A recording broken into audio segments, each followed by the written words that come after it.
Hey, fellow rock stars, Dr. Dan here, and in this episode, we're going to be talking about how to raise happy, healthy, and wealthy kids, which is raising successful children, because that's what we all want for our kids, right? To be successful in life, but most importantly, to be happy and healthy and wealthy.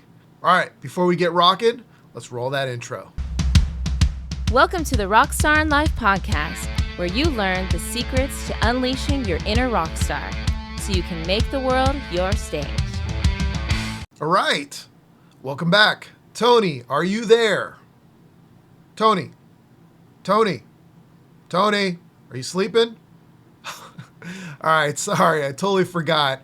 This week, Tony is not here because he is actually getting married. So he's traveling right now for his destination wedding. So we do not have Tony with us here today. But I've got a special surprise guest with me that's going to be my co-host this week. It is my lovely wife, Siri Shakti. Siri Shakti, are you there? Hey everyone, Siri Shakti here. Thanks for having me on the show today. You're welcome. So we have a lot to talk about today because, as some of you might already know, if you've watched our past episodes, we've talked about our kids. And we have 3 children. Our eldest is how old? 19. She keeps track. 20 next month. 20 next month. And our middle? 16. But Yep. Tomorrow she's turning 17. And then our son is 12, almost a teenager. Yikes. Yeah. So we've went through this experiment where we raise our kids. Some people praise us for the way we raise our children. Yeah. Where they go, "Wow, I just love how you guys parent your kids and how it's so different and unique," and we just love it. And there are other people that are like, "Oh man." I would never raise my kids that way. So I'd always joke around and say, either it's going to be a massive success and we'll find out, or it's going to be a big failure. But we didn't have any data to show if it would work or wouldn't work because nobody else had really done that we knew of. There's no one really raising their kids the way that we raised our children. Yeah. So, we joked around about it, saying like, well, we'll find out in 18 years if it was a success or if it was a failure. It was a good test. But, whenever we meet people that meet our children, they always are commenting on just how they're kind-hearted, social, and just very, they're each so unique, Yeah.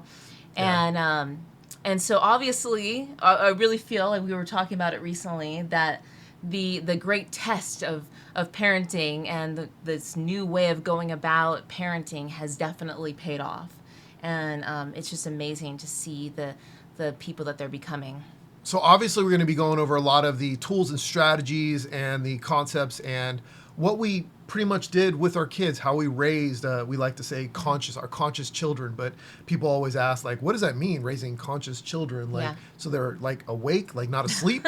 Well, yeah, in a way, but in a deeper level. So we kind of reframed it to being successful, right? Yeah. Because everybody understands success, and success isn't just monetary. It isn't just money.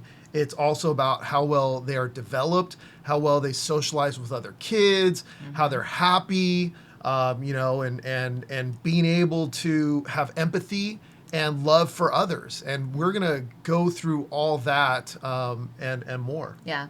And, this is a subject that is very dear to our heart because when we see all the changes happening in the world, the world that we as adults were raised in is a very different world than the world that our young people are growing up into.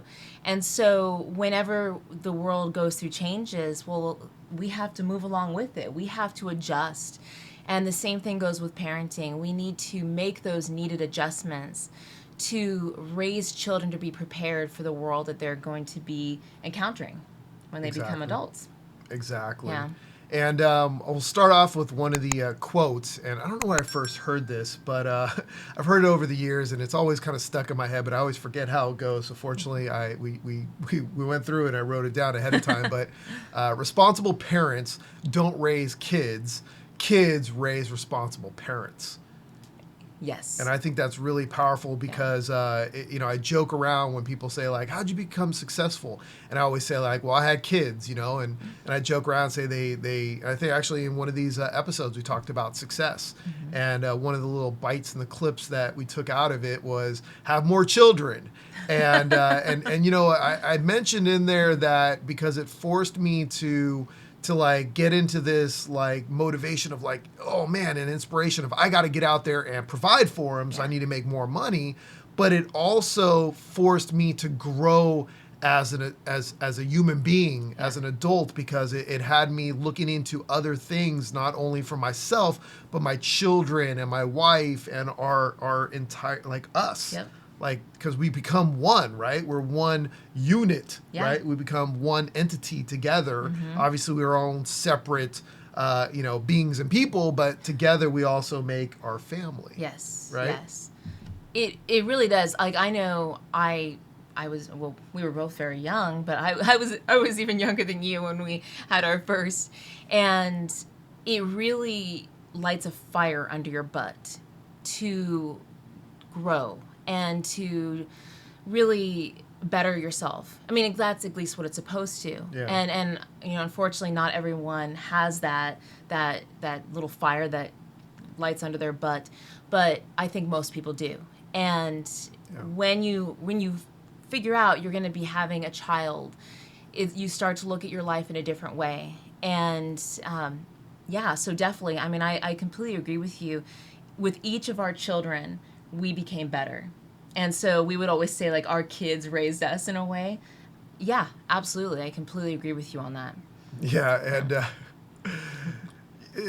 when I was younger, there's no way in the world I would have even like listened to like done yoga or even like seeked it out or anything like that. But I don't know how many people, how many adults I've ran into that were very similar, that they never even thought about doing yoga, but they're my students or they're my coaching clients, people I've worked with over the years. And now they're like, oh, what's this yoga and meditation thing? Because I need more of that now that I have kids. Yeah. I need to be able to give myself like this extra energy and power and this feeling of feeling better and being able to relax and quiet my mind because I feel so stressed. So it's out of pure panic and survival that it forces them to learn these things. So maybe you could relate. Maybe you're sitting there watching this right now because of that. Yeah. Because you're like, I need something. Yeah. Otherwise, I'm going to go cuckoo. Yeah. It also, I know for myself, like I got to do my morning yoga. I have to do my exercise, all those little things to take care of me because I know that's what makes me feel like calm and centered. And okay, when we're calm and centered as parents, we're way better parents than when we're all frazzled and, then parenting can become quite a challenge, as you probably know, if you're a parent. Exactly. And obviously, since we're talking about kids, we can't move any further without talking about homeschooling because we homeschool our children, all three of our kids. We started Kayleen when she was about, Well, she was 5. Okay. She had just gone into kindergarten. And at the time, we knew absolutely nothing of homeschooling. Like, the only thing I knew of homeschooling was funny movies that made homeschooling seem like it was just like the weirdos who live out in the boondocks and, they race on the farm. And, nothing against farms. I like farms. Yeah. But, they always made it quite silly. And do you want to tell a little bit of the story of how that all happened? Or we will actually link to other episodes where we actually talk more about homeschooling and our own personal stories. But the long story short is both of us had challenges growing up as kids in regular school. It didn't work for us. It wasn't like it was the wrong environment for us to be in. Now, would I go back and change anything? No. Right. It was a lot of suffering and it sucked and I hated every second of it pretty much. I can't say every single second, but 99.9% or 8% at the most, at the very least. But it shaped me into who I am today and has really kept my conviction strong of raising our kids the way that we do because of it. Yeah. So does that mean you should put your kids through that? No, that's not what I'm saying. I'm just saying that for me, it was meant to be, so that way I can sit here in front of this camera and not only raise my kids, but also help others also discover that. And I would imagine it's the same thing for you from the conversations we've had. It is, yeah, it is.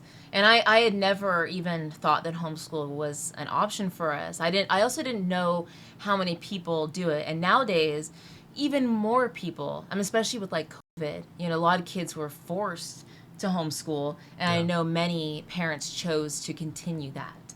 And so homeschooling means a lot to us because, there's many different reasons, but I know just the mere fact of being able to individualize the education and follow my child's passions has been wonderful. Think about it. We're all happy when we're doing things that we love. And when your child is at home and you have that time to educate them, you can really take that step back and tailor their education to them. And they have a lot more free time to do those hobbies that they cherish and that they love and they're passionate about.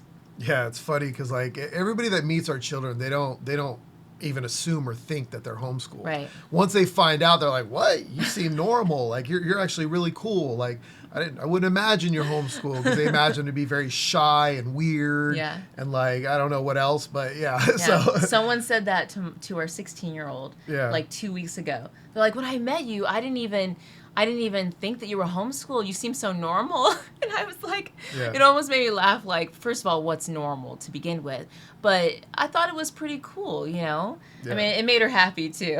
Yeah, that's always the number one thing we get is like, how do you socialize your kids and stuff like that? But the reality is the opposite is true, that by not being in public school, it's like, instead, they're starting with a clean slate. Mm-hmm. So it has all to do with how you create that environment for them versus them being thrown into an environment and it's sink or swim. Because you could talk to 10 different kids that grew up in public school, that had to go to public school, and you're going to get 10 different answers from them and stories from them and perceptions from them. One's going to be, I was bullied, I hated it, I cried every day. Mm-hmm. And it was the most miserable part of my life. The other person will be like, today I'm very miserable, but reliving those football days and the glory days and all these things and being the popular kid, it was the best times of my life. Yeah. So you have all these contrasting like different stories and views. And we didn't want to take that gamble with our own children. So we didn't want to roll that dice and have somebody else, raise our kids, because that's essentially what's happening. And this is not to guilt anybody into, oh, you're wrong for sending them to public school. That was our decision. And we don't know what your situation is. For us, I just built a business, primarily so I could actually have this kind of environment for us and our kids. Yeah. And I didn't have that before. I had to actually struggle to set that up and create it, and with that in mind, with that goal in mind. So again, if you're like contemplating, should I homeschool, and you can make that happen and you're willing to make it happen, then yes, I highly recommend it. But if it's something you just can't do right now for whatever reason, then yes, there's still hope. Yeah. We're going to give you those tools, and we're going to talk about those right now, what you can do, because that's going to be most important, is what you fill them up with. It. Imagine it being like, a child being, or anybody being on a junk food diet, right? Would you say, oh, because they eat like 70% junk food, it's not worth it for them to eat a salad and take their vitamins and eat some vegetables because they're already eating 70% junk? No. That would be dumb, that would right? Be stupid, yeah. That would be like saying, well, since you can only exercise once a week, you shouldn't exercise at all. Right. That's just, right. No, exercise at least once a week, or preferably 2 to 3 times a week. But again, you do what you can do, and every single little piece is going to help. Some's going to help more, some's going to help less, and there's going to be a perfect situation, and then there's going to be a less than perfect, but it's going to be better than nothing, and then there's going to be overdoing it. You could overdo it as well, so you could have too much of a good thing. Like if you exercise, 3 times a day, 7 days a week, that would be a catastrophe. Yeah. That could be bad. That would involve injury and other things, and overtraining and getting sick. And So yeah, so Yeah, and everything we're going to go over today, this is, separate from homeschooling. Homeschooling is one thing. We love homeschooling. It's great. Never, ever would judge anyone for choosing for choosing public school or private schools or anything like that. We just always love to share it because we're so passionate and we've seen the benefits. But everything else we're discussing are things that you can use with your child to better your relationship, to help give them the best confidence and belief in themselves that possible, so that way when they leave your home and they become adults and step out into this big wide world, then they have the best chance possible to be happy, healthy, wealthy, you name it. Yeah. Well, what's that saying or that story that Guru Singh always talked to us about how, back in the days of like tribes, they would send their children on spirit journeys. Spirit quests. Spirit quests. Yep. Yeah. And they would go out on their own, and this was at what age though? I think it varies from tribe to tribe, but I think 16, typically 18 or something. Yeah, typically like around like adolescence, I've heard different stories. Some do it a little bit younger, some do it a little bit older. But it's that impressionable age when they're forming their opinions of themselves and the world, and they're also having to piece together their purpose. And so they go on these spirit quests to discover who they are as an individual. And I love these kinds of stories. I actually wrote a book that talks about tribes and like ancient ways of looking at pregnancy. And the reason I love talking about the ways that the ancient people did things is because they had more than a clue of what was going on. And I love the way that they would treat their young people. They knew that they were going to be the next adults, the next caretakers for their people and for the world. And so they treated them as such, and they respected them. And so, we're not going to send our kids off on a spirit quest necessarily, but we can find ways to bring those elements into our home, which is what we always try to do, to help them discover who they are and what their purpose is. Yeah, today, that form of spirit quest typically for the average family is sending their kids to the mall. Yeah. Right? It's like, well, you send it into public school, that's where they're getting most of their stuff. Yeah. And then with the friends that they make in the school, then they go and, go to the mall, which is what we did. Mm-hmm. And we didn't do anything good. Right. We're not saying your kids can't go to the mall. Like, our kids go to the mall. But finding that balance, that middle ground, and using the tools that we're sharing with you. All right. Well, one important thing that we should discuss before we even dive deeper into this is that one thing to remember when it comes to disciplining your children or holding them accountable or teaching them, the world, right? Doing things with them is understanding that there are things that are going on inside of them biologically, right? Mm-hmm. That cannot be too manipulated, meaning that so for basically what it is that children's brains are not fully developed until they're about 18. So that's not saying at 18 exactly, like you were, that at 18 it's like snap. They wake up on their 18th birthday and that's it. Their brain is fully developed. So. Yeah. So that isn't a get out of jail free card for them to do whatever they want to do, but it is also you needing to understand that like they lack the ability for certain things like empathy. They lack, meaning that they can't have empathy. Mm-hmm. It's just that it's in their DNA.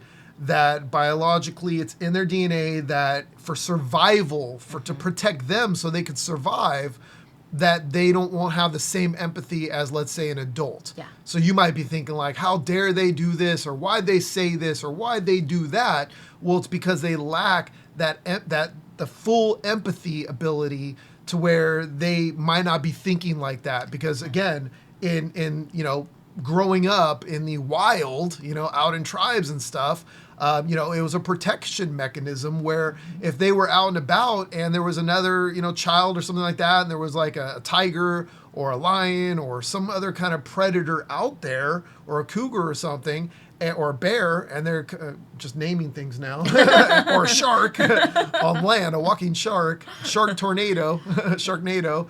They'd have to protect themselves. Yeah, instead of, them putting themselves in danger unnecessarily, it teaches them to run, not to look around. Who else needs to be protected, So this is built in them. So keep that in mind when you're like, how dare you do this one thing? Well, yeah, I mean, exactly. Like, you know how people will say, like, kids are selfish, right? Yeah, kids are selfish, okay? It's by design. It is biological. And so, like, what you were saying is there's a part of the brain that actually is responsible for self-organized compassion. That's the part that he's talking about, the empathy. So, like you were saying, it's not that kids can't ever be sympathetic or show compassion or love. But here's the thing. They primarily do it out of learning to behave good so they don't get in trouble. It's to avoid punishment. It's not necessarily because they're actually feeling that genuine feeling of compassion and empathy. That comes later. And so knowing these little things is super beneficial as a parent, because when your child is acting selfish, right? Yeah. When they're behaving in a way you're just like, I love these types of things, because for me it gives clarity. Like, it helps me to kind of like take a step back and be like, they're acting their age, exactly how they're meant to act. And so I can adjust my parenting and the way I communicate with them to help to communicate better with them. And I can also then see situations through their eyes much easier, instead of having expectations that are just false and really are just like setting myself up for disappointment anyways, It's keeping that in mind, so that way when you have the discussions with them, that you're not as hard on them for something they're not capable fully of. So I'm not saying they're not capable at all. I'm just saying fully. So when we have conversations with our child, our 12-year-old, and I'm having a conversation with Bodie about, like, why'd you say that to your sister? He's going to be defensive. He's going to argue. He's going to complain. He's going to give all these excuses, and they're going to be arguing back and forth. But the deeper you dig without you also getting upset, after a little while, it usually will come out that, they're doing it for a very unselfish reason sometimes. Other times it could be, or it could be dual purposes, that they're also getting a rise out of their sibling and they enjoy that. Who doesn't enjoy messing with other people and for their own entertainment? I still do that today. Yeah. And I like what you said too. It's not like, it doesn't mean we're saying, oh, your kids and our kids can just do whatever the heck they want. That's not what we mean. It's just more for a general understanding as you as a parent, to be able to get where your kids are at mentally. That's what it's about. Because the more tools that we have to understand our kids, the better we'll be able to parent them. I mean, you'll be more successful. Exactly. This actually reminds me of what happened last night, because we had a scenario where my son Bodie was bugging Kayleen, our oldest daughter, so much. So what he did is he went and he actually took her phone and he hid it. And he hid it where I couldn't even find it. Now, of course, this really, really pissed her off, and she was coming to me. She was frustrated. I was running after Bodie. Bodie, give the phone back to Kayleen.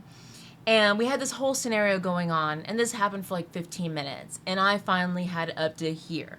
And I was getting pretty pissed off, right? I'm like, what the heck? Like, he's in trouble. Like, he is in such trouble. He's not listening to me. And so I pulled out the big guns, which is taking his computer away, which is like, gets his full attention. I'm like, Bodie, that's it. You lost your computer. Well, he has a gaming computer. It's a desktop, so it's a lot harder to unplug it. We used to take Yeah. the cable off and be like, all right, we got to keep the cable. Yeah. But now all we do is I have a mesh internet network system, so I could just disconnect his from the internet. So, yes, we figured that out. Piece of cake. Yeah. Yeah. So I said, that's it. You know, you're losing your computer for so many days. So I got his attention, and he got really like he's like, Mom, no, please. You know, tried to beg for mercy.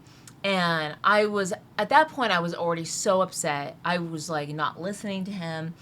I remember I went upstairs and I was sitting in my room, and he came to me, and this is one of those moments where I realized something, and I have these little aha moments about parenting where it's just a reminder to actually sit down and talk to your kids.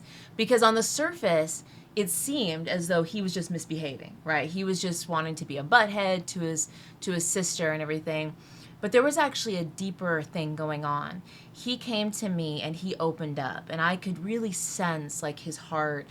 And he was saying that he was actually genuinely worried because our daughter loves to listen to music super loud on her phone. We had been driving in the car that day, and we could all hear her music, and everyone kept telling her to turn it down. She's going to hurt her ears and ruin her hearing. Well, he got in his mind then that his sister's in danger. So he actually told me he thought he was doing a good job as a brother. He's protecting her. And at that moment, I'm like, all right, Siri Shakti, I got to listen to him. And it was so awesome to hear that this whole thing was coming from this beautiful place inside of him. And I ended up telling him that there's a better way, right, to handle this situation. Yeah. And I gave him some examples of what would have been a better way. And so, you know, just like, and it just made me realize, like, this is exactly what we're talking about. Like, his brain wasn't yet matured enough to look at the situation like we do as adults and to know automatically to handle the situation in a better way. He really genuinely thought he was doing the right thing. And so our conversation, because I decided to actually listen, engage with him. You know, this is another thing we're going to talk about, is respecting our children and let them know that they're heard. And because I did hear what he said, I was able to really get down to the nitty-gritty of what was going on. And everything began to diffuse. I was able to go to my daughter. It brought this beautiful conversation between the three of us. And I mean, that felt like a great parenting moment. Yeah. You know? Well, it brings you closer. It brings you closer to your kids. It gives them these teachable moments. Yeah. You know, I mean, and again, this is perfect. This is, you know, we talk about the lack of them having the full ability for all the empathy. Yeah. You're teaching them how to actually still care about others, and you're teaching them and lead by example. Mm-hmm. Like, teach them to apologize. Like, he went and apologized to Kayleen and said why he was doing it, because he was doing it for her own good. And then she sees that and she's like, oh, thank you, you know, but I want my phone back, you know, or whatever. But you're leading by example, and you're teaching them these important life skills that neither of us learned in life. Nobody told us other than, you know, like, oh, share, be nice, apologize. But that's all they said. They didn't say why. They didn't go through anything. They didn't really explain. And they didn't let us explain why we did what we did. Well, I think the typical... They cut us off. Yeah, absolutely. Cut you off. And that is I'm the adult. You shut up. Yes, exactly. That's kind of the old school parenting, right? And I'm guilty of it. Like, I used to do that. And I'm not saying I'm perfect, right? There's moments where that happens, but we try to catch it. And like you were saying, most parents, because we look at ourselves, we're the parent, we're like the one that has to be the good example. Well, we kind of go overboard with it, and we cut them off. And last night could have gone completely different. I could have not listened to him. I could have shut him down and just completely stuck with the punishment. And I wanted him to just, you know, like, basically stop talking and not, you know, I didn't want to listen to him originally. But because I chose to stop what I was doing and listen, great things came from it. Yeah. And so, getting out of that whole like old school way of parenting of like, it's just my way or the highway. I'm the parent. Yeah. No, that's don't do that anymore. And again, it's not too late. So if you've parented the other way, it is never too late. You can have that conversation. You can have conversations about old arguments, and you can apologize. And that's what we mean by lead by example. Is do not be afraid. Do swallow your pride if you need to apologize to your own kid or apologize in front of them to somebody else. Or even if they're not, lead by example also means doing it even if they don't see it or know it, just the fact that you did it. Yeah. If you've wronged somebody or said something wrong or said something mean, don't let weeks and months and years go by. Like, actually apologize. Yeah. Yeah. We do that. Like, if we're really exhausted and we actually lose our temper with the kids, we actually go back and we apologize afterwards, once we've calmed down. Because I'm like, genuinely, they didn't need to have our snippiness at them, and we want to show them that we do acknowledge. But then we also tell them like, hey, mom and dad were just not feeling good. It was a moment. None of us are perfect. We're trying our best. Yeah, I do tell them often, like, I'm really exhausted. Don't poke the bear. You say, don't otherwise poke the you're bear. gonna get attacked and bit. So, and I tell them like, look, I love you, but you're pissing me off right now. Yeah. Or you're making me mad. Yeah. Or I just can't be around you right now. But I love you. Understand that. I love you, but I also hate you right now. I love you and I hate you. I don't say hate. You don't say hate. but I might if I'm joking. But again, it's just being real with them, and that's really what you want to do. And that brings me into my next point: is being real with your kids and not pretending to be perfect in front of them every single time, every single second of the day, because, we call it I called it the la la land, right? Plain pretend, because, you have this life of, you don't know what's going on in your parents' life. And they make excuses like, to them, it, for noble cause or whatever, is that, they want to shield us. They want to protect us from what's going on. And we're kids and we shouldn't have to worry or deal about that. But they're setting these unreal expectations on children.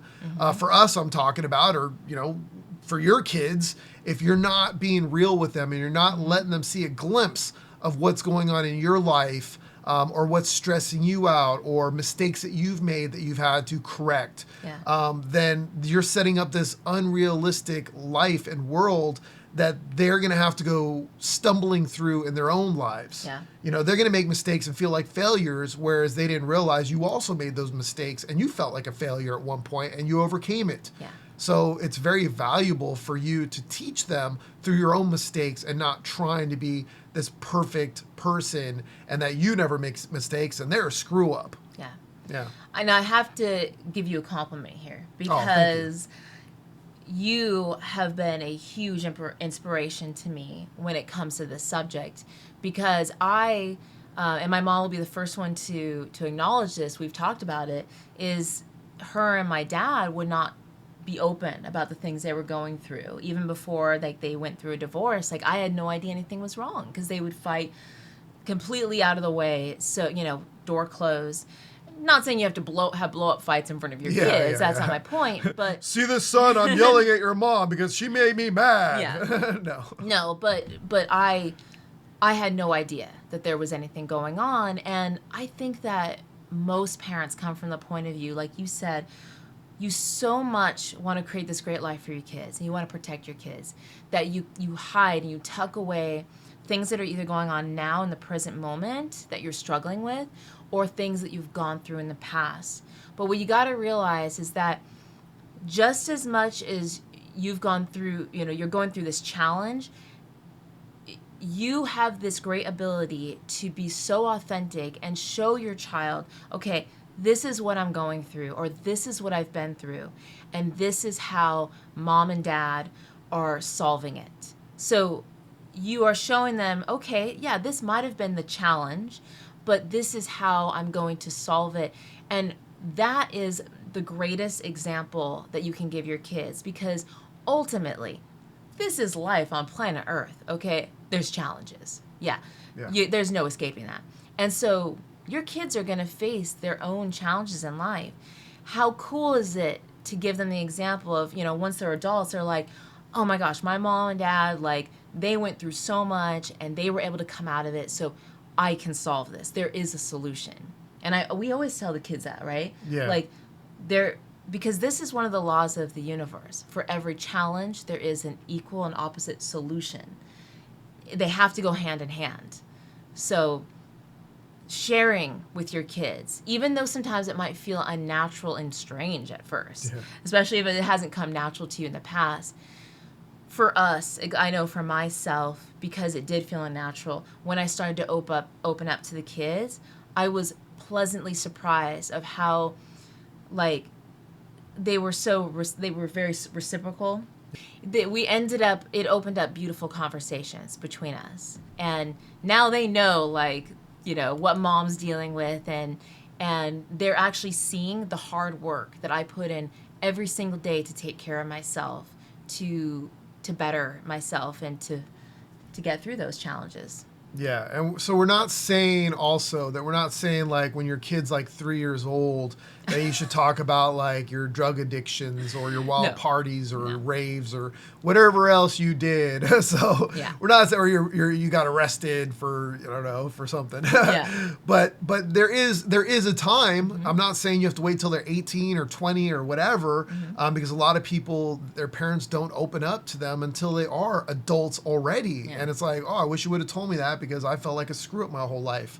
So, you know, like we tell Bodhi, our 12-year-old, a lot of stuff. I mean, there's going to be times that, you know, that we told Melina or Kayleen some story without telling Bodhi, because he was younger. He was like 9 or 8 and didn't really understand it. So you got to kind of like play with it. You don't know. It's not like a cut and dry, like it's the maturity level of the child of what you're going to explain, or is there a value in doing it? So obviously I'm not going to go like, hey kids, you know, I used to be an alcoholic, which I wasn't, but I'm just saying, like, I wouldn't say that unless it has specific meaning that could help them in a teachable moment, that can maybe help them not feel the pain of them being a screw up. So maybe I would talk about if they're having challenges in school or with the schoolwork or learning to spell. Hey kids, I didn't do well in school. My teacher said, you know, that I was dumb in front of the whole class, you know, and I just checked out in school and I didn't really pay attention, and I didn't learn how to use commas and a lot of the punctuation, you know, until after school when I wrote a book. And I hired, you know, a math, or not a math, I hired a, you know, somebody with all these qualifications and, you know, to edit my book for me, you know, and they were an expert in that, and it cost me $150 to do that. So I didn't really need to learn all the stuff that they did. So I use that as a teachable moment.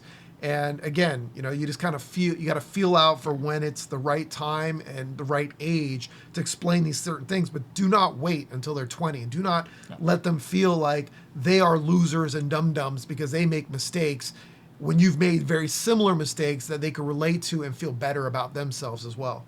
Yep. It'll take off that burden and allow them to feel like now I feel free and I can actually learn more, you know, because I'm not a dummy and I see that my parent is successful, or they are, you know, they were able to come through a similar challenge or something worse, you know? Yeah. And even to not be afraid to face challenges, because since it is a part of life, resisting the fact that we are going to go through, you know, ebbs and flows in our life it's like basically denying life itself. You know, it's pushing against the current. So yeah, definitely. Exactly. All right.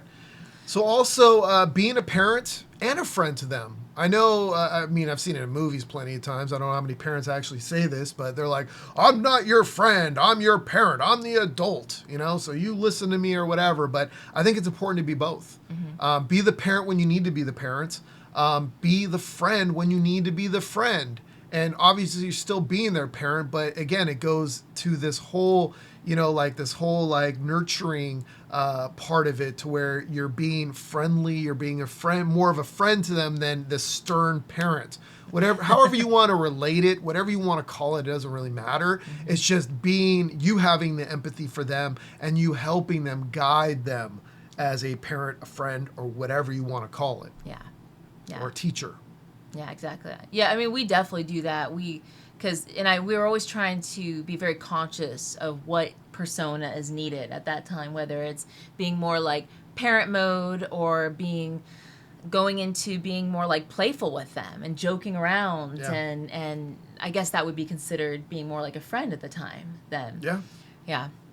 And it's being patient, and it takes a lot of practice. So you're just going to have to do it over and over and over again. And, some people will say things like, oh, I tried that. It's so hard, or it's hard. It didn't work. It's like, well, yeah, we'll keep doing it. When will it work? When it works. What if it doesn't work? What if it does? It can always come back with something else. The whole point is I always like to say you put on the blinders, like those horses that, that are unfortunately like, having to walk, on the city streets. Yeah. And pulling a carriage, for romantic carriage ride or whatever through the park. I mean, hopefully those horses are being treated very well, but I don't know. They have Between on. having little blinders on and having to walk on concrete for people, pulling people versus being able to live in the wild and run around, I don't know. It doesn't sound very fun. Exactly. So anyway, so putting the blinders on. They put on these blinders so the horse can't like see out of the sides and all these other things. So I like to look at it as like this. You have this tunnel vision, this focus where you're not being distracted by anything else, and you just keep doing it. You just keep doing it. You keep practicing until it gets a little easier.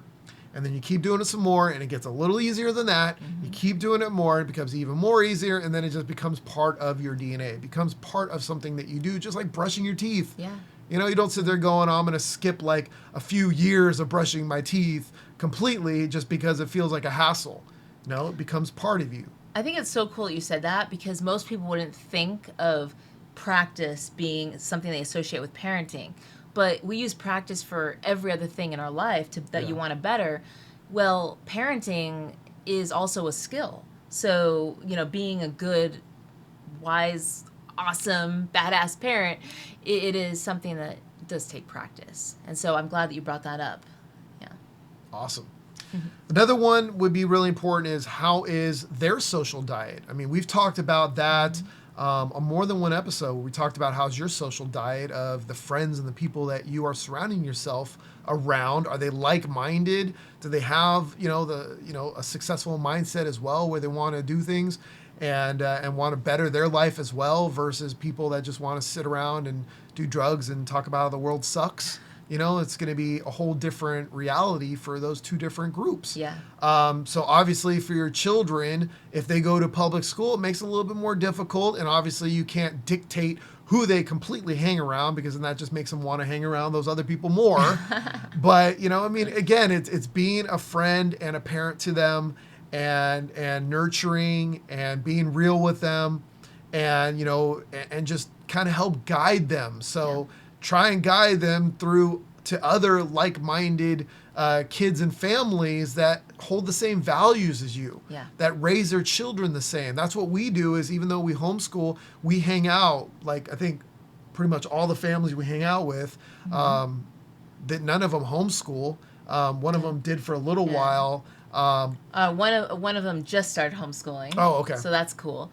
But they're all like-minded. They're all like-minded. Yeah. So it didn't even matter like what form of education they chose. It was just the vibe of their family and the things that they got good kids. Yeah. They're loving. They have the empathy that they're capable of. They know right from wrong, and they just got positive attitudes. Their families are also successful. Yeah. They're happy, healthy. So, I mean, that's who you want to surround yourself with, the parents and those children. Not just the children, your kids, they like Minecraft. So we're going to hang out with that family. And, and the parents just got out of prison and they run a meth lab under their house. You don't want to hang out with those people. And you preferably don't want your kids hanging out, too. I feel bad for that child. And you should call somebody on them if you find out they have a secret meth lab underneath there, but yeah, I agree. Let's not hang out with the meth lab family. Exactly. I mean, they got goals, but that's just not the goals that are in line with what we're going for. Yeah, right? Those houses could blow up at any second, and we don't want that happening. Yeah, no. Yeah. Well, I think another good one is treating your children like adults sometimes as well. And Yes. it kind of just rolls into everything else that we've already kind of been talking about is, you know, not just treating them like children and just discarding them and saying like, oh, I'm the adult, you're a child, you don't know any better. There are teachable moments where your own kids can teach you stuff. Our own kids have taught us stuff as well because they love looking up things online now. You know, they're this product of what's going on in the environment in the world, and they're learning about politics. They're learning about, you know, social like dilemmas and you know, and the world and the environment and global warming and you know, and other environmental things, important topics that we don't really always keep up on ourselves. Yeah. And they get new information and they're like, hey, I just learned this. That's like Bodhi. Bodhi's always coming to us with like random information of like different things going on in the world or about history. It's super funny. And we call it Bodhi logic. Bodhi logic moment. But with what you're talking about, I know, kind of going back to what I was saying before, how I love learning about ancient cultures and even like in even current like indigenous tribes and Native American tribes. There's just this common element that I really resonate with, and it's that, like I said before, is that they understand that the young people are going to be the future leaders. And so what I've taken from this over the years is that I really value what our kids have to say. Like, I think it's so easy as parents, as adults, to just kind of like ignore, sometimes without even realizing you're doing it. Like they're expressing something or sharing something cool, and you're just so busy with your day, you're just letting it kind of go in one ear and out the other. Sometimes even giving just like you know, that's so cool. Yeah, it's so cool. Oh yeah. or leave me alone, I'm busy or whatever. But that's when it's important for you. Like for me at least, one thing I do is if that happens, I just say like, look, I'm really focusing on getting this done. Yes. I want to hear more about this, so please save that, and later tonight or you know, during dinner or after dinner, please explain that again. Totally. And then, you know, I know they're excited or whatever, but it, you know, and then stick to that. I actually do that with Bodhi a lot because he seems at night to have all these ideas. And so I'll say to him, like, honey, it's late. It's time to, like, calm down. We're getting ready for bed. And I really want to listen. And I know right now if you tell me this, I'm not going to be able to pay attention the way I could tomorrow morning. So let's talk about this tomorrow. But just, like, the feeling of really valuing the words that they have to say. Because what you got to understand is that if a young person feels valued, that is going to positively influence them as an adult. Kids that feel valued grow up to be adults that feel valued. And, well, guess what? When someone feels valued, do they behave poorly in life, or do they tend to behave better and do good things? Good things, right? Yeah, I mean, that's how, when we feel good about ourselves and who we are, that expression goes outward into everything that we do. And we need more of that. So just these little things, this may seem like small, but this is actually something very big. And so I know that we're all busy adults, but just taking that time to pause when your child wants to share something, or even going back to like what I said about last night when I was upset, I chose to stop in that moment and listen. So I put on my listening ears and I genuinely heard what he was saying, and it completely turned around the whole situation.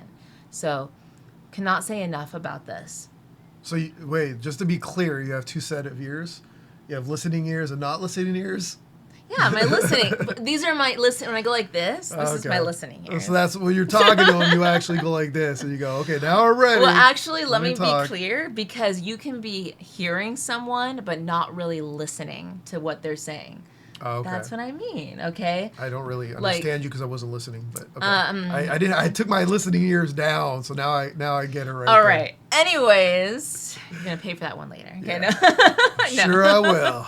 It's not just hearing what they're saying, but actually genuinely listening and then reciprocating. Of course. Okay. Yeah.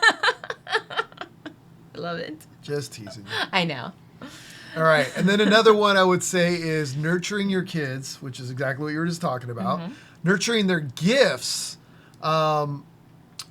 and what they like, not just what you want them to like or you think they should be doing or something like that. So it's okay to still give them assignments. It's still okay to encourage them to do something, to try something, to do something different, or to do something that you enjoy doing as well, because that's a great bonding time. But it's also important for you to nurture their own specific gifts. Because again, I was pushed into a lot of things in school that I didn't like, that didn't interest me. So in school, I rebelled and I didn't even read a book until I was out of school. And I just thought that I never would want to read a book. And then, me and you met and you read books and you're like, hey, let's go to the bookstore and pick out a book. And I picked out a book on business and success. And it was a bunch of quotes and stuff. And I was like, whoa, this is awesome. And I got addicted and I read like over 100 books probably in that first year alone. I was just like, oh my God, I was like the sponge just reading and reading and reading.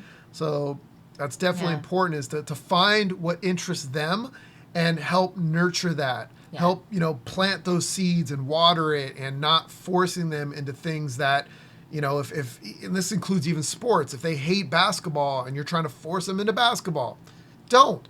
There's probably something else. Maybe they like skateboarding more. Maybe they like snowboarding more. Encourage those things. I know some parents out there will say like, oh, there's no future in skateboarding or there's no future in this. Well, now there is, but when I was a kid, it was illegal to pretty much skateboard.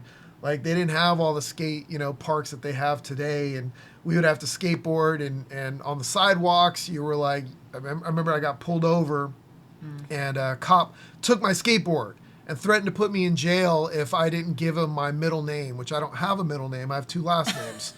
And he literally threatened me. And I'm like, you could put me in jail, I guess, because I don't have a middle name. And then they kept my skateboard for a month. And I had to write like an essay on why it's bad to skateboard in public areas or something dumb like that. Oh my God. Yet they don't want kids to get in trouble, but then you're out there just skateboarding. Yeah. And they make you in trouble anyways. That's stupid. Yeah. So. Yeah. Yeah. And this could go, like, because I think sometimes, like, parents kind of live through their kids, even if you're not, like, conscious of it. And it could be from your own fears. Because I do see oftentimes parents are repeating the same things that their parents did to them. Yes. Like it's important to go to college and to do this and to get good grades. And they hated it and it didn't help them in life. But then they're just repeating the same thing that they were badgered because they learned it from their parents to do the same thing to their kids, even though they know it's not that important or whatever. You know? Yeah. It's like, or there's maybe like the dad was on the football team. So like my kid, I want him to be tough and be in the football team, but maybe their child is not into those. Maybe he's more of an artist, and so we can't live their life for them. This is their life, okay? You have yours, they have theirs. And so fostering the things that they love, we're all happier people when we are doing what we love. And I like that you brought up the college thing because I do notice this a lot. And I mean a lot with like a capital A. Because so many parents, and I get where this is coming from because we've all been taught as a society that there's like these steps that you take in life. And one of them is college. And we have been trained to believe that if we don't go to college, we're not going to be successful. And we're not going to be able to make money and provide for our families. So there's also a lot of pain and fear linked to that. And parents feel influenced by that for good reason. But we could go on and on. I mean, we could have a whole podcast talking about all the examples of how that is completely false now. The world has changed. And we're not saying college isn't good for anything, right? I mean, if you want to be a doctor, you got to go to college. Doctor, lawyer, or something that requires a certain, then obviously do that. Yeah. But if they're like, look, I want to be an artist, or I want to be in the ballet, I want to be a professional skateboarder or surfer or something else out there, then no, college isn't going to be great for them. There's other things that they can be doing. But the bottom line is to encourage what it is that interests them and that they love, their passions, their mission in life. inspire them to do that, support them to do that. For like our son Bodie, who's 12, he loves, Minecraft and Roblox. Yeah. And right now he's learning how to do like the coding and the building and stuff. And he's loving it. He's spending hours and hours building stuff and creating stuff. And he's actually been paid. We didn't even really know that somebody actually paid him to like create something in one of the worlds. And we're like, whoa. They paid him in Robux, which is the money that they exchange on Roblox. So they can buy stuff in the game. Yeah. And he got paid for building a bunch of things. And then we ended up helping him with it and stuff. And not helping him build, but helping him in his communications with the person, which was really cool. And so he's learning so many skills. Yeah. He's learning how to outsource now too. Like he's hiring people himself to help build certain things that he wants for a world that he's creating. Yeah. And I mean, what other 12-year-olds are doing this kind of stuff? I mean, he's going to be way, way ahead of the game. And who knows? Maybe he will change. Maybe he'll be like, I don't like this anymore. I want to do this instead. And that's totally fine as well. Yeah. Because eventually he's going to find what it is he wants. And it's like we can't see this puzzle being built until it's built. So for somebody to say, like, even for me growing up, and over the last several years, last 20 plus years, people were like, oh, you're in this failing business. Oh, you failed at this. Oh, you failed at that. Or, oh, there's no future in this, and all the things that I was doing. But if it wasn't for those skills that I learned along the way, I wouldn't be where I am today, because I use every one of those skills that I've learned over the last 15, 20 years to build the business, the multi-successful business that I've built today. So I needed that. I needed those failures and to learn these certain skills and these strategies in order to be able to build a successful business that I have today. Yeah. I mean, with what you're saying, there's this thing that keeps coming to me of we've all kind of been taught in life that things have to be hard. That we have to just suck it up and we have to pick a career and just just make that money, right? Put your nose to the grindstone kind of thing. And this idea of teaching your kids that they can actually pursue their dreams and goals and do what they love, which is what we've tried to inspire, doesn't that sound so much better? And it feels so much lighter. And you may be in a position right now where that just seems like out of your reach, but it's not for any of us. I mean, this is what we love to teach people, that this is within your reach. And not only as you as a parent can have this for yourself, but this is something that you can now teach your child. Even if you haven't been following that in your own life, how cool is it to be able to transform that? Yeah. Well, that reminds me of a better example I should have gave earlier was maybe they said they want to be a YouTube star or they want to be a TikTok star or Instagram, authority or influencer that they call them. And a lot of parents just don't understand that. They think it's not a real thing. It's not a real job. There are people making 6, 7 figures every single month, every single year, running successful businesses like that, running a TikTok, business or being an influencer in those. So there are people making a heck of a lot of money and a career out of it. Just because you don't understand it or it hasn't been around that long doesn't mean it's not a viable thing for them to do or something they should pursue. Because I will tell you, I would much rather have my kids have a successful YouTube or TikTok accounts and channels and on platforms where they have like millions of followers. And the cool thing about that is they can take those followers anywhere because they have people following them. So it doesn't just have to be on TikTok or on YouTube or anything like that. Once they build a following, they could do other things. They could write a book. Yeah. They can run seminars. They could do live events. They could do webinars, which is online seminars, right? They can do so many different things. They can be on Oprah. Yeah. Right? They can be on. And then because they have this following of people, like you were saying, they could write a book, they could do all these things. They now have a following of people they can promote it to and share it with. I mean, that is amazing. Brands pay them a lot of money to review their products and their services and other things like that. Yeah. So it is very, very, very, very I would say it's more stable than getting, this whole get a job. Yeah. Because you don't know what's going to happen to that job. We've all seen in the last year, in the last 2 years, that jobs have disappeared, and things have evolved and changed.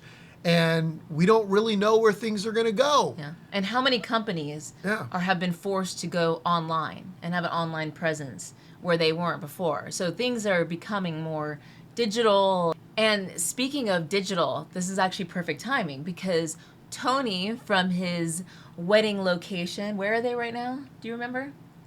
I can't pronounce it. I totally forgot. But it's like some exotic place or something, like a destination type wedding. Yeah. But they were on the plane, and Tony actually recorded us a quick clip asking us a question, something about digital. So let's go ahead and roll that and see what his question is. Hey Dan, so we're on the flight on our way to Santorini, and I've got a question. We're watching Baby Shark on the iPad, we've been playing stuff. One of my questions for you is, what are your thoughts on using technology as a kind of a educational thing, but also like a distraction thing? Looking forward to hearing yours and Siri Shaktis' views on that. That is a great question, Tony. And actually, I really like this one because, since we homeschool, I've been to a lot of homeschool groups over the years. And there's a certain opinion around electronics. And I actually think this extends outwards into even parents that send their kids to public schools or private schools, is this whole idea of how should we approach electronics? When we were younger, we had electronics, but it wasn't like it is now. Now we have the internet, we have our phones, our iPads, we're fully equipped. And so I noticed that there's kind of two different perspectives on this. There's the side that says we are going to give total freedom to our kids to just be on their phone as much as they want, to be on their computers, watch TVs. But then we have the other side, and I've actually met many families that say, we don't even have phones. We don't have computers in our home. And so, we don't want our kids being a part of the digital world. Well, what we've strived to do in our family is we have walked what we call the middle path. And we try to use the middle path in many different areas of our life. And this is actually the path of no extremes. So we have this idea that we don't want to completely deny our kids electronics because this is the world that they're being raised in. I mean, when you look into businesses and their career in the future, they have to have an understanding of how this works. They have to know how to type, how to navigate on the web and social media, because this is just part of their world now. And so as adults, we may look at it and not quite understand it. Many adults even turn their nose down to it. But what we're not often seeing is that kids use this for social. They use this for creativity. I know Bodhi has friends that he plays games with and he talks to that live all over the world. I mean, how amazing that is, that he's meeting kids all over the world. And I know, my daughters, they'll talk to friends on Zoom and Snapchat and Instagram, FaceTime. Yeah. And so, obviously, the middle path is all about a balance. So it's not about being on the computer or being on your phone 24/7. Yeah. How sometimes they show pictures of teenagers and they're all standing there like this, right? Well, I'm sure our kids have been out with their friends and been on their phones as well. Yeah. But what we've tried to do is I know, for instance, my 19-year-old daughter, if it was up to her, she could be on her computer 24/7. But I've been very clear with her, and we've been honest that it's not good for her physically and mentally to be on it nonstop. And so what she does is she has certain time set aside each day that she'll go on it for however much time.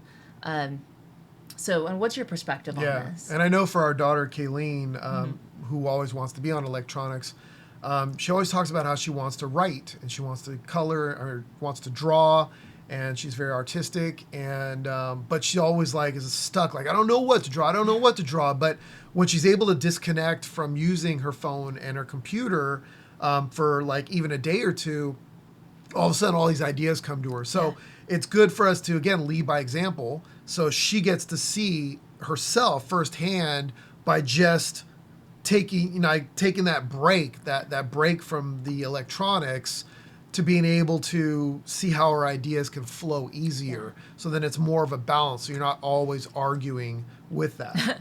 I always tell her, like, if she's been stuck with writing, I'm like, you've been having too much OPO, which we call other people's opinions, which is her just being on like YouTube and online, because that is literally like everyone else's information and opinions when you're watching videos and stories that other people. So when I have her disconnect from that, I notice it takes about like 24 to 48 hours for her to all of a sudden like open up and really start to get into her own flow. Yeah, and everybody's going to be different too, because there's going to be people out there that are like, look, we're nature lovers and everything we do has to do with nature and nothing electronics really. So yeah, then raise your kids that way if that's what they want to do also. But if they show interest in other things and they want to do other stuff, well, then that's where you have to have that balance. Yes. Because they are in the real world, and you want them to have, a leg up, an advantage to be able to know these things, so they don't come into it like there's some 90-year-old grandpa that doesn't know how to work an iPhone. Like, what's this do? And, they're applying for a tech job or something like that. And they're not going to get it. Yeah. Because they use a flip phone from the 90s or something like that. They don't know how to use an iPhone or use technology really at all. Yeah. So that could be a challenge. But again, it's finding a balance. Restricting it to just a couple hours a day. Mm-hmm. And again, it's going to be dependent on the kid's age and what you want to do. I mean, it could be anywhere from 2 to 4 hours. It could be an hour a day. It just really depends. You're going to kind of have to play around with it to figure it out. I know one of my friends who actually has a digital business himself. He limited his kids. No longer does he do this, but he used to for years. He limited his kids where they didn't have iPads, they didn't have computers, they didn't have anything. They could just watch TV and pretty much play games every now and then, and that was it. But like I had even told him, I was like, dude, your kids, you have a business and you want them to learn this stuff early on so that way they're not struggling and they're trying to figure it out when they're older. Yeah. So, and now he doesn't do that anymore, obviously. And we were talking about parents that use it as like a distraction. Like I've seen parents, like if they're out at the grocery store and the child is acting up, like what's appropriate? Is it okay to use that as a distraction? And I know like we were discussing that sometimes it's freaking needed. Like if you need a break. Like if you're like really stressed out and then your child's getting all frazzled, you parents know what that's like. Then go for it, But it's not like you need to use it like all the time, Like when our kids, when we're little, when we would go to the grocery store, we actually wouldn't even bring it, And there were times, they acted up, but whatever, we just like dealt with it. But then when we got into the car, they'd oftentimes ask for it, like, especially if we were going on a longer trip. Yeah, then we'd bring our little iPads. Yeah. Watch a show. But yeah, like if we're like yesterday, we were at Fashion Island in Newport Beach walking around, and my daughter, our eldest daughter, wants to look at her phone the whole time. And we're like, put the phone away. Put the phone away. Yes. Or we're going to take it. Yeah. And I tell her, pay attention to her surroundings, Have conversations, open up, see what's going on in the world. So in those times, you definitely need to do that. But again, it is a balance and not using it as a full-time distraction. Don't make it the electronic babysitter where the TV or the movies or the shows or the electronics raise your children for you again. Yeah. It's going to be a balance. It's going to take some patience. It's going to take some practice. And that's what it's going to take. Yeah, and one last thing I want to say about this is electronics can be a thing that brings you together. And we are big on family movie nights. We basically do this every single night now. It was different when our daughter was dancing every evening. We couldn't do it.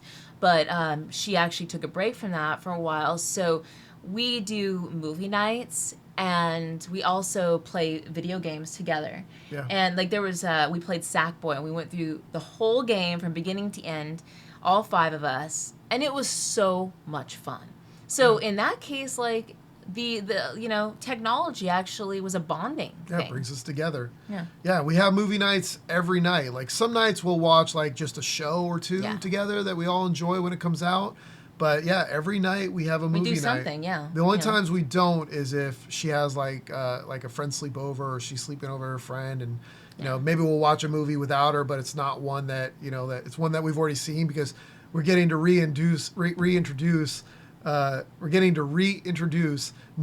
movies that are older that we grew up on that they didn't obviously haven't seen yet. So Yeah. we're getting to rewatch them, which is pretty cool. Hey Dan, hey Siri, Shakti, we're out. This is Matt Wood. We're out on kayaks and we're having a good old time here in Santorini. One of the questions I've got, because this is kind of like, this is hard work kayaking. It's not something I've done before.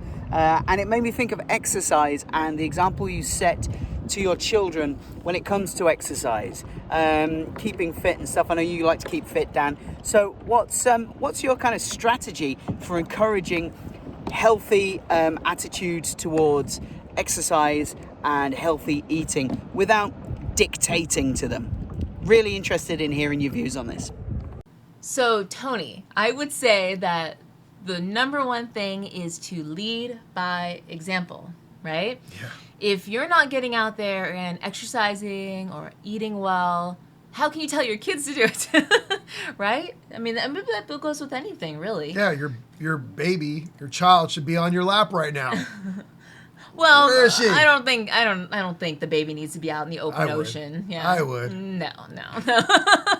Or maybe closer to shore. How's that? Closer to shore, Yeah. within knee deep. Make it fun, So she'll have these memories when she grows up, that she's also doing these active things with you.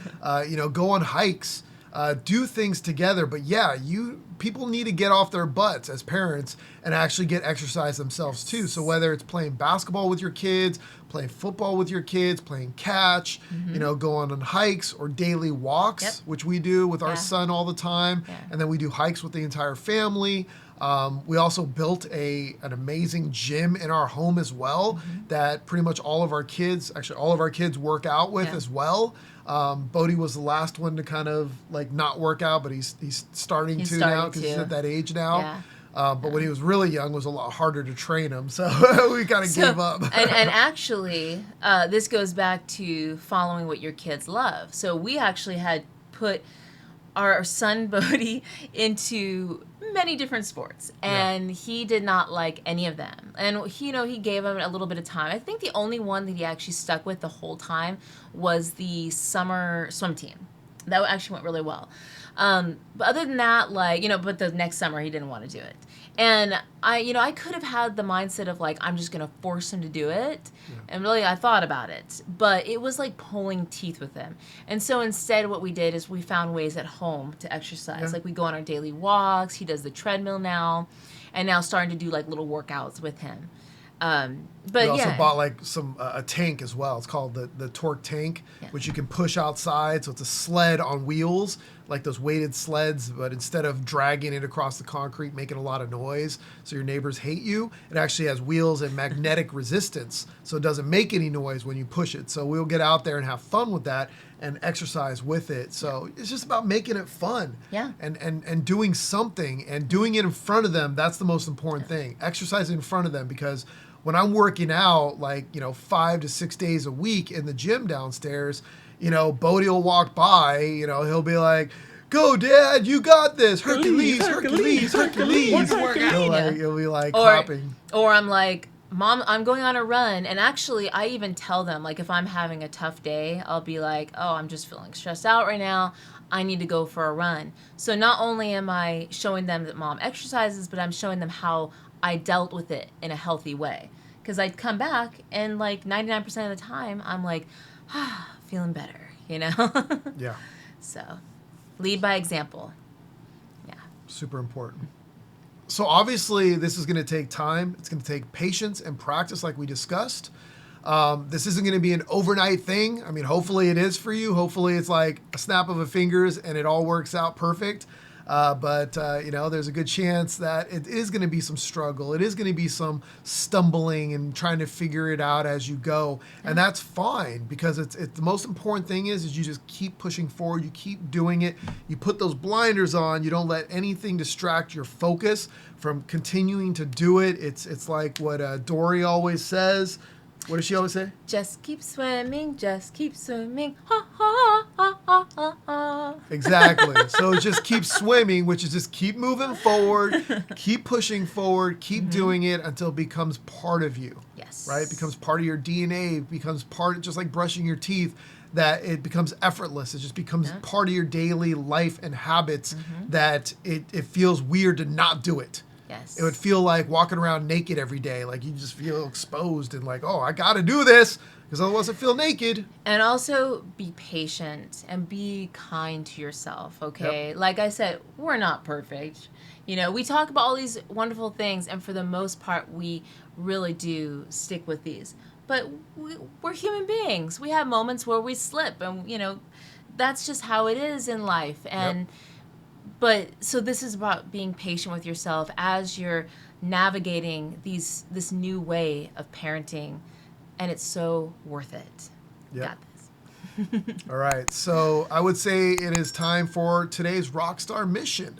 Yes. And if you choose to accept it, which we hope you do, and also commit to it, you can download this week's RockStar mission from rockstarinlife.com/37.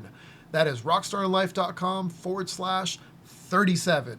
And it's going to be really simple. It's going to be really simple, but very impactful, very, very good for you and your children. If you have children, if you don't have children, then you could do it for somebody else's child, like one of your friends' children or your future children. You can definitely fill this out, and you can write it out for your future children as well. And what it's going to be is everything that we discussed today. I want you to take 3 things, 3 aha moments, 3 things that really resonated with you that we discussed. And you could do more, but we're just going to say, let's start with 3. If you want to do more, then that's totally fine. But 3 things we discussed, and we want you to implement those right away. Yeah. So do them right now. You're going to write it out, just 3 things that you want to implement, whether it's having more patience, being a friend, as well as a parent, understanding that they had, that your children don't fully have the capacity for empathy the same way as adults do, and that you're going to be more, you're going to have more empathy towards that. Yeah. It could be any of those things, just some aha moments or some things that you've discovered today that maybe you were doing that you no longer want to do. That doesn't serve you or serve your child or your future children that you want to have someday. So however you want to play with this, whatever answers you write down are the right answers. Yeah. Because even if you're not a parent, but someday you want to be, like, this is really valuable information that you can start to form within yourself. So that way, when the baby does come into your life, you have that beautiful prepared. mindset. Yeah, you'll be conditioned and prepared for it. Yeah. Right? That's right. All right. Nice. This was fun. Yep. Well, I ain't got nothing else to say other than be a rockstar in your life and make the world your stage. Bye, everyone. Bye. Thanks for watching the RockStar in Life podcast, your source for unleashing your inner rockstar. For more tips, training, and free stuff, be sure to go to rockstarinlife.com and join the RockStar in Life revolution today.